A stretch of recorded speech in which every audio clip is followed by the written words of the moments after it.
Hello guys, welcome back to my channel. இன்றைக்கி என்ன video பார்க்க போகிறீங்கன்னு சொல்லி கேட்டிங்கன்னாக்கா, நேற்று அங்கே பாப்பா வீட்டிலேருந்து இங்கே வீட்டுக்கு வந்துட்டேன். இன்றைக்கி பார்த்தீங்கன்னாக்கா சரியான டயர்டு. அதுலேயும் பார்த்தீங்கன்னாக்கா சுத்தமாக தூக்கமே இல்லை. நேற்று ஈவினிங் வந்துட்டு அதுக்கப்புறம் செம்மையாக தூங்கிட்டு பார்த்தீங்க அப்படின்னு சொல்லி சொன்னாக்கா, இன்றைக்கி கரெக்டாக ஒரு மணி போல், அதாவது மத்தியானம் 1 மணி போல் தான் எழுந்திரிச்சிருப்பேன். நைட்டும் சாப்பிடல, காலையிலையும் சாப்பிடல, மத்தியானம் சாப்பிடல.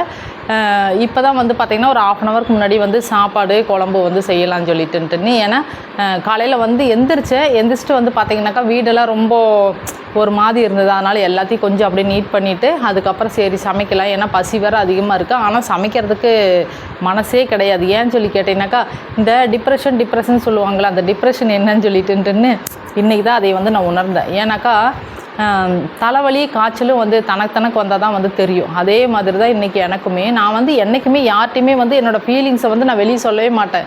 எல்லா வீடியோலையும் என்ன சொல்லியிருப்பேன் அப்படின்னு சொல்லி கேட்டிங்கன்னாக்கா, உள்ளங்கள் அழுதாலும் உதடுகள் சிரிக்கட்டும், எப்போவுமே ஹாப்பியாக இருங்க, என்ன அப்படி வாழ்க்கையில் பெரிய கஷ்டம் வந்துட போகுது அப்படின்ற மாதிரி சொல்லுவேன். ஸோ இன்றைக்கி தான் பார்த்திங்கனாக்கா மனசார சொல்லணும் அப்படின்னு சொல்லி சொன்னாக்கா, பப்ளு விட்டுட்டு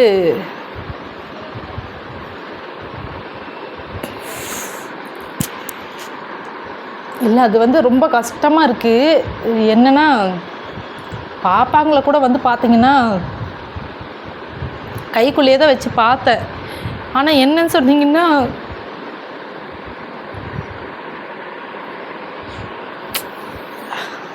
ஒரு சிலருக்கு பார்த்திங்கன்னா உண்மை தெரியும். என்னென்னா, என்ன அம்மா இவ்வளோ ஃபீலிங் பண்ணுறா, இது ஃபீலிங் ஆகுறாங்க அப்படின்ற மாதிரி ஒரு சிலருக்கு இருக்கும். இன்னொரு சிலருக்கு என்னன்னாக்கா, என்ன அப்படியே அப்படியே பெருசாக என்னமோ ஃபீல் பண்ணுறா அப்படின்ற மாதிரி இருக்கும்.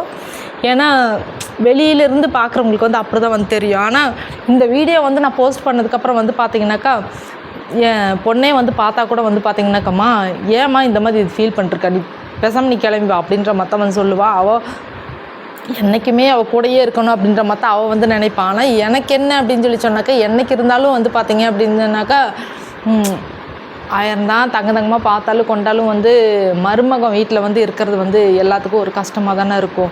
ஸோ நான் எதுக்கு இப்போ உங்கள்கிட்ட ஷேர் பண்ணுறேன் அப்படின்னு சொல்லி சொன்னீங்கன்னா, நானும் வீட்டுக்குள்ளே என்னென்னமோ வேலை அப்படி இப்படின்னு சொல்லி எல்லாம் பண்ணிகிட்டே இருக்கேன். ஆனால் பார்த்தோன்னா என் மோஞ்சுக்கு முன்னாடி நின்றுட்டுருக்குது இந்த பப்ளுவோட ஃபேஸ் மட்டும்தான்.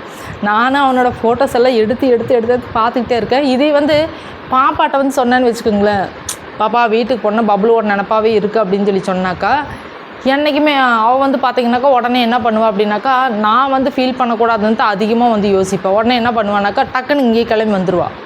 அப்போது பார்த்திங்க அப்படின்னு சொன்னால் அவங்களோட ஒர்க்கு அது இது எல்லாமே கொஞ்சம் டிஸ்டர்ப் ஆகும். அதுக்கப்புறம் அன்சா வீட்டில் இருக்குது, அப்புறம் அவங்க வீட்டு ஆளுங்க இருக்காங்க. ஸோ நிறையா விஷயங்கள் அப்படின்னு சொல்லி சொல்லும் பொழுது பார்த்திங்க அப்படின்னாக்கா, எதுவாக இருந்தாலும் நம்ம மனசுக்குள்ளேயே போட்டுக்கணும். வெளியில் அப்படின்னு சொல்லும்போது சில பல விஷயங்கள் தான் சொல்லணும், எல்லாத்தையும் சொல்லக்கூடாது இல்லையா, அந்த மாதிரி தான். அதனால் ஏதாவது ஒரு கஷ்டம் இருந்துச்சு அப்படின்னு சொல்லி சொன்னால் எனக்குள்ளே வச்சுப்பேன், வெளியே சொல்ல மாட்டேன். இன்றைக்கி பார்த்திங்கனாக்கா, இப்போ ஒரு 1/2 ஹவருக்கு முன்னாடி தான் பாப்பா கால் பண்ணிட்டு பப்ளு காட்டினாமா, இங்கே பாருமா அழுதுகிட்டே இருக்கா அப்படின்னு சொல்லிட்டு. நான் அவர்கிட்ட என்ன தெரியுமா சொல்லுவேன், சும்மா அழுதுகிட்டே இருக்கேன் அப்படின்னு சொல்லி சொன்னாக்கா, அதுக்கு என்ன பண்ணுறது, பேசாமல் கையில் தூக்கி அப்படியே ஆட்டை பால் கொடுத்தியா என்ன எதுச்சுமா, எல்லாமே பண்ணிட்டேம்மா, அவன் பார்த்தீங்கன்னா உன்னோட கை சுகம் வேணும்னு சொல்லி நினைக்கிறான் அப்படின்னு சொல்லும்போது அவ்வளோதான் நான் சத்தம் போட்டேன். ஏன்னாக்கா அப்படி நம்ம திட்டி சத்தம் போடும்போது தான் பார்த்திங்கனாக்கா பிள்ளைங்க அது குழந்தைங்கள கரெக்டாக பார்த்துக்கணும் கொண்டுக்கணும். ஏன்னா என்றைக்குமே அம்மாவே சும்மா பார்த்துட்டே இருக்க முடியாது இல்லையா, அப்படின்ற மாதிரி அவள்கிட்ட சொல்லுவேன். ஆனால் உங்ககிட்ட தான் இந்த மாதிரி நான் எக்ஸ்பிளைன் பண்ணுறேன். ஆனால் ரொம்ப மிஸ் பண்ணுறேன் என் பப்ளுவை. இங்கேருந்து போகணும் அப்படின்னு சொல்லி சொன்னாக்கா அதிகபட்சம் இல்லை, ஒரு 2 கிலோமீட்டர் தான் போயிடுவேன், போகாமலாம் கிடையாது. ஆனால் போய் பழக்கப்படுத்திட்டோம் அப்படின்னு சொல்லி சொன்னாக்கா, பிள்ளைங்கள் பார்த்திங்கன்னா அம்மா கூடயே இருக்கணும் கொள்ளணும் அப்படின்னு சொல்லி நினைக்க, அப்புறம் அவங்களுக்குள்ளேன்னு சொல்லி ஒரு லைஃப் இருக்குது இல்லையா, அந்த லைஃப்பை மிஸ் பண்ணுவாங்க. ஸோ என்றைக்குமே பார்த்திங்கன்னா எல்லாத்துக்கும் மனசுக்குள்ளே எல்லா கஷ்ட நஷ்டம் எல்லாம் இருக்கிறதா இல்லைன்னு யாரும் சொல்ல மாட்டாங்க. ஏன்னா என்னோடய வயசில் இருக்கிற எல்லாத்துக்கும் கண்டிப்பாக புரியும், உங்களுக்கே புரியும்னு சொல்லி நினைக்கிறேன். ஸோ என்றைக்குமே பார்த்திங்க அப்படின்னு சொல்லி சொன்னாக்கா, பேரனை கையில் வச்சு நம்ம எவ்வளோ தான் தங்கமாக பார்த்தாலும் கொண்டாலும் பார்த்திங்கன்னா எல்லாமே பார்த்திங்கன்னா ஒரு லிமிட்டாக தான் இருக்கணும்.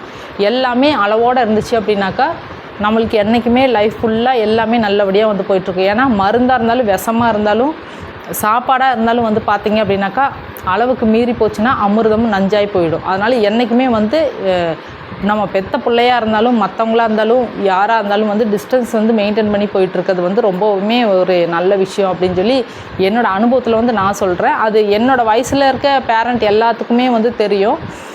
இப்போ கூட வந்து பார்த்தீங்க அப்படின்னாக்கா என்னோடய பொண்ணு வந்து சொல்கிற ஒரே ஒரு விஷயம் என்ன அப்படின்னு சொல்லி கேட்டிங்கன்னா, எதுக்குமா நீ கஷ்டப்படுற, நீ எதுக்கு வேலைக்கு போயிட்டுருக்க, நீ பேசாமல் இங்கே வந்து இரு, உனக்கு என்ன தேவையோ நான் பார்த்துக்கிறேன் அப்படின்னு சொல்லிட்டு. பார்த்துக்கிறேன்றது கிடையாதுங்க, இன்ன வரைக்கும் என் பொண்ணு தான் வந்து பார்த்திங்கனாக்கா எனக்கு தேவையானது எல்லாமே வந்து பண்ணிகிட்ருக்கா. நான் வந்து வேலைக்கு போயிட்டுருக்க ஒரே ஒரு விஷயம் என்ன அப்படின்னாக்கா, வீட்டில் உட்காந்துருந்தேனாக்கா தேவையில்லாமல் சிக்கு நோய் நொடிகள் எல்லாமே வந்து சேரும். அதில் இன்னொரு விஷயம் என்னன்னாக்கா, பொம்பளை பிள்ளைங்க வந்து வேலைக்கு போகாதான்னு வீட்டில் வச்சு நம்மளை பார்ப்பாங்க கொள்ளுவாங்க. ஆனால் அவங்க வீட்டில் ஒரு விசேஷம் வச்சாங்க கொண்டாங்க அப்படின்னாக்கா 4 பேருக்கு முன்னாடி போயிட்டு நம்ம வந்து அதுங்களுக்கு ஒரு பொருள் பொட்டு அப்படின்னு சொல்லி எல்லாம் போட வேண்டி இதாக இருக்கும் இல்லையா. அந்த ஒரு ரீசனுக்காண்டி கண்டிப்பாக நம்ம வந்து சம்பாரிச்சு தான் ஆகணும். ஸோ அந்த ஒரு ரீசனுக்காண்டி தான் வந்து பார்த்திங்கன்னா இன்னும் நான் வேலைக்கு போயிட்டே இருக்கேன். இன்னும் நிறைய கடமைகள் எனக்கு இருக்குது. அந்த கடமையெல்லாம் முடிஞ்சதுக்கப்புறம் கண்டிப்பாக நான் வேலைக்கு போக மாட்டேன். அதுக்கப்புறம் வீட்டிலேருந்து ஏதோ ஒரு தொழில் பண்ணுற மாதிரி தான் வந்து பண்ணுவேன். இன்றைக்கி வந்து திரும்ப சொல்கிறேன்னு எனக்கு கஷ்டமாக இருக்குது, ரொம்ப கஷ்டமாக இருக்குது. பப்ளு ரொம்ப மிஸ் பண்ணுறேன். ஆனால் கண்டிப்பாக அழுதுருவேன். ஏன்னா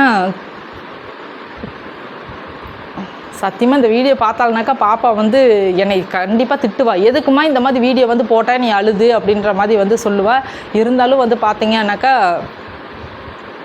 நீங்களும் என்னை பொறுத்த வரைக்கும் வந்து பார்த்தீங்கன்னாக்கா என்னோடய ஃபேமிலி மெம்பர்ஸ் விட வந்து பார்த்தீங்கன்னாக்கா நீங்கள் தான் என் குடும்பமே. அப்படி தான் இந்த செகண்ட் வரைக்கும் நான் நினச்சிட்ருக்கேன். என்றைக்கு இந்த சேனல் நான் வந்து ஸ்டார்ட் பண்ணணும் அன்னைக்கு வந்து என்னை மோட்டிவேட் பண்ணி கொண்டு போயிட்டுருக்க ஒவ்வொருத்தரும் யார் அப்படின்னு சொல்லி கேட்டாக்கா கண்டிப்பாக நீங்கள் தான் வந்து சொல்லுவேன். ஏன்னா என் ஃபேமிலி ஆளுங்களால் கூட வந்து பார்த்திங்கன்னா எனக்கு அந்தளவுக்கு ஒரு வர்த்தே இல்லை.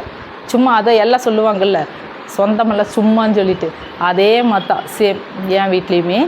ஸோ உங்கள் வீட்டில் எப்படி அப்படின்னு சொல்லி உங்கள் ஒவ்வொருத்தருக்குமே வந்து தெரியும். அடுத்த வீடியோ வந்து பார்த்திங்கன்னா எப்போ போடுவேன்னு எனக்கே தெரியல. கண்டிப்பாக முடிஞ்சதுன்னா நாளைக்கு வந்து போடுறேன்.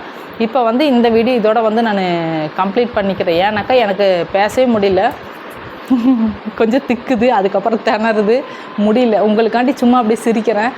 ஆனால் உள்ளுக்குள்ளே வந்து கஷ்டமாக இருக்குது. ஏன் இவ்வளோ கஷ்டப்பட்டு பேசுகிறீங்க, பேசாமல் போய் பப்ளு போய் பார்க்க வேண்டியதானே அப்படின்னு சொல்லிட்டு வந்து பார்த்திங்கன்னா கண்டிப்பாக இந்த பொண்ணுங்கள்லாம் நிறைய பேர் வந்து கேட்பாங்க. ஏன்னா இந்த காலேஜ் ஸ்டூடெண்ட்ஸ் எல்லாம் வந்து பார்த்திங்கனாக்கா காலேஜ் ஸ்டூடெண்ட்ஸ்க்கெல்லாம் வந்து பார்த்திங்கன்னா என்னை வந்து ரொம்ப பிடிச்சிருக்குது. அம்மா நீங்கள் என் பேரண்ட்டாக வாங்க, நீங்கள் என் பேரண்ட்டாக வாங்க அப்படின்னு சொல்லிட்டு நான் வந்தேன்னு வச்சுக்கோங்களேன் உங்களால் சுளுக்கு எடுத்து கொடுவேன். ஆனால் ரொம்ப அழகாக வந்து பேசுகிறீங்க, உங்கள் எல்லாத்துக்கும் ரொம்ப நன்றி. ஸோ இன்றைக்கி வந்து இந்த வீடியோ வந்து நான் கம்ப்ளீட் பண்ணிக்கிறேன். அடுத்த வீடியோவில் வந்து கண்டிப்பாக உங்களை நான் மீட் பண்ணுறேன். ஓகே, பாய் செல்லக்குட்டீஸ். அடுத்து வந்து பப்ளுக்கு போய் கால் பண்ணி வீடியோ கால் பண்ணி அவன்கிட்ட முதல்ல வந்து பேசணும். அப்படியே பாப்பா வந்து கால் பண்ணி காட்டினா அவன் அழுன்னு அழுதுகிட்டே இருந்தான். அதனால் சரி நேற்று நம்ம வந்து இன்னும் ஒரு வாரம் இருந்திருக்கலாமோ அப்படின்ற மாதிரி என் மனசு வந்து சொல்லிச்சு. இருந்தாலும் இல்லை வேண்டாம், நீ போய் உன் வேலையை பாரு அப்படின்ற மாதிரி இன்னொரு மனசு சொல்லிச்சு. ஸோ வந்துட்டேன். ஏன்னா எல்லாத்துக்குமே வந்து பார்த்திங்க அப்படின்னு சொல்லி சொன்னாக்கா கடமைன்னு சொல்லி இருக்கும். அந்த கடமையும் தாண்டி அதுக்கப்புறம் நிறையா கடமைகள் வந்து இருக்கும். எல்லாத்தையும் ஃபேஸ் பண்ணி போயிட்டே இருக்கிறது தானே வாழ்க்கை, கரெக்டாக? அதனால் இன்னும் நிறையா பேச வேண்டி இருக்குது. அடுத்த வீடியோவில் நான் கண்டிப்பாக பேசுகிறேன். இந்த வீடியோ வந்து இப்போதைக்கு நான் வந்து முடிச்சுக்கிறேன். ஓகேவா? Okay, bye friends. கண்டிப்பாக லைக் பண்ணுங்கள், ஷேர் பண்ணுங்கள், கமெண்ட்ஸ் பண்ணுங்கள், கூட இருக்க பெல் ஐக்கானை மறக்காமல் கிளிக் பண்ணுங்கள். இந்த வீடியோவில் அம்மா வந்து பேசுனது உங்களுக்கு என்ன பிடிச்சிருக்கு அப்படின்னு சொல்லிட்டுன்னு கண்டிப்பாக நீங்கள் வந்து சொல்லுங்கள். ஓகேவா? ஓகே, பாய் செல்லக்குட்டீஸ்.